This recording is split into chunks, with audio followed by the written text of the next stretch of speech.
Welcome back to your ultimate pit stop, Piston Pundit. Today's story isn't just about a car company, it's about a nameplate stitched into America's DNA. Chevrolet, the everyman's badge, once defined driveways from Michigan to California. But under tariffs, fractured supply chains, and cutthroat global rivals, Chevy's American dream is stalling. Factories have gone dark, communities are hollowed out, and GM is shifting its playbook from volume to profit, betting everything on SUVs, trucks, and regional survival. From Trump's policies to China's rise, every turn has reshaped Chevrolet's fate. Buckle up. We're breaking down the forces that pushed Chevy off its home turf.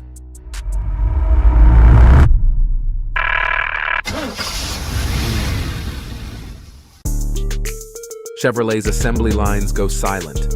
Factories, families, futures. Chevrolet's decline didn't begin with boardroom memos, but with the silence of factory floors. The Lordstown plant built its final cruise, closing a chapter of Midwest pride and middle-class mobility.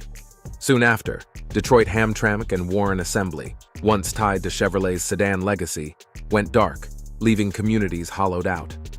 Diners that bustled before dawn, schools funded by union wages, and local teams supported by Chevy workers all felt the blow. For decades, Chevy was America's everyman brand, the Impala for families, the Volt for early EV pioneers, the Cruze for efficiency. Their retirements weren't just product shifts, they signaled GM's global strategy, leaving tradition behind. Even the Silverado, Chevy's workhorse, leaned on parts from Canada, Mexico, and overseas. Executives called it optimization. Workers called it layoffs.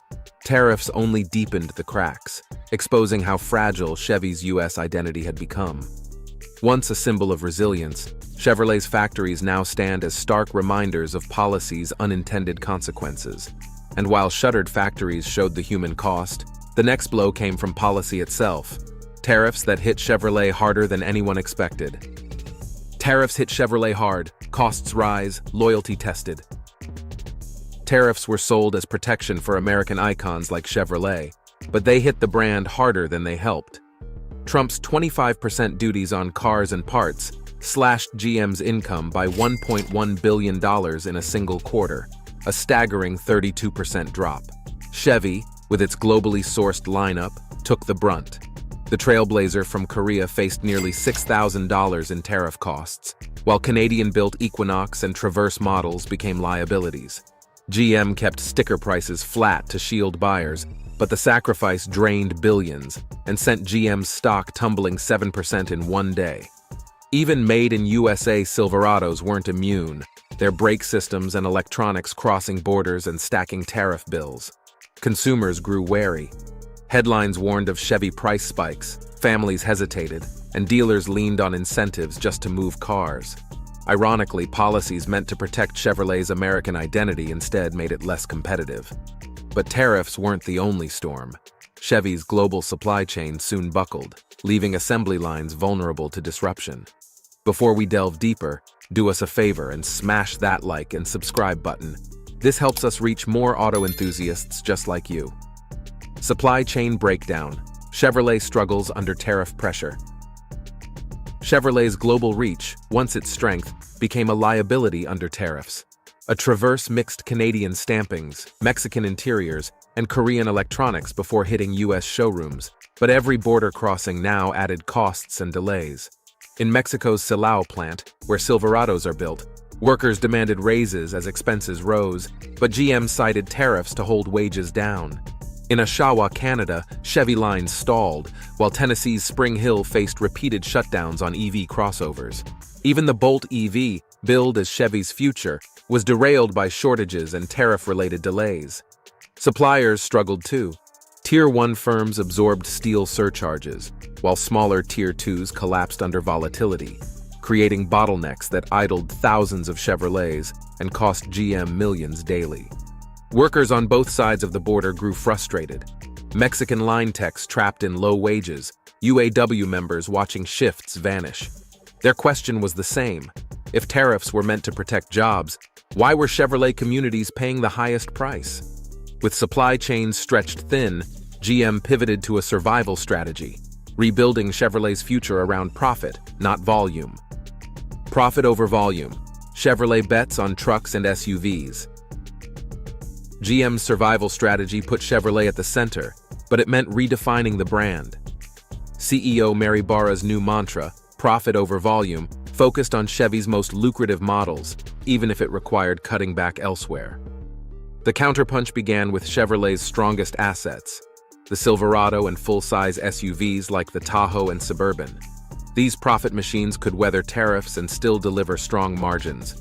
GM expanded production in Indiana and Texas, pledging $4 billion to strengthen U.S. capacity, with plans to return Blazer and Equinox assembly stateside by 2027. The trade-offs were tough. Sedans like the Cruze and Impala were gone, limiting affordability for entry-level buyers.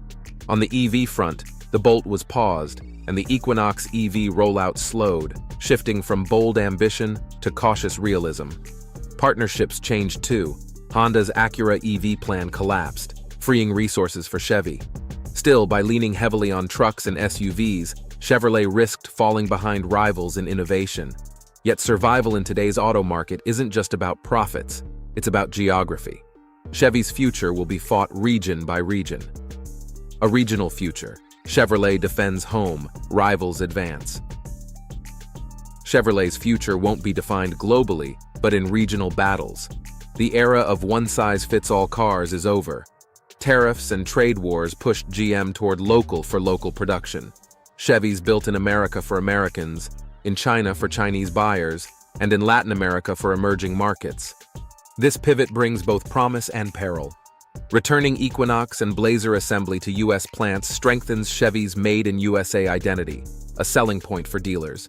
But shrinking globally risks ceding ground as rivals expand. Ford's F-Series dominates at home. Stellantis fine-tunes Jeep imports. Hyundai invests in U.S. battery hubs, and China floods developing markets with cheap EVs once contested by Chevy. Regionalization reshapes the lineup. Silverado and Suburban remain fortress models in America, while EVs must be carefully paced to avoid oversupply. Policy adds volatility. Tariffs can boost Chevy overnight or erase margins instantly. Which brings us to the big question. Verdict: the road ahead. Can Chevrolet survive America's auto storm? Chevrolet's collapse in the U.S. is more than one brand's misfortune.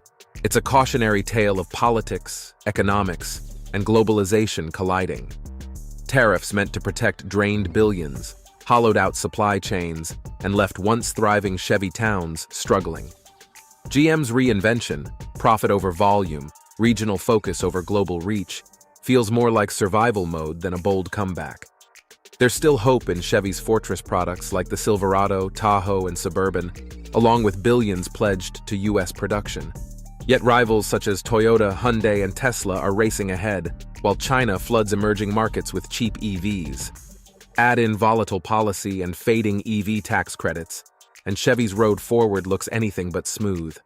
The next few years will determine if Chevrolet can rebuild faith in Made in America or mark the start of a broader unraveling of U.S. auto manufacturing. Now, over to you. Will profit over volume save Chevrolet, or just buy time? Can regional production restore Chevy's American identity? Have tariffs protected jobs or punished communities? Drop your thoughts in the comments. Before we wrap up, hit that subscribe button to stay updated here at your ultimate pit stop, Piston Pundit. Thanks for tuning in, gearheads. Until next time, keep your engines running and your insights sharper than ever. You can now check out any of the videos on the screen. There's plenty more to explore.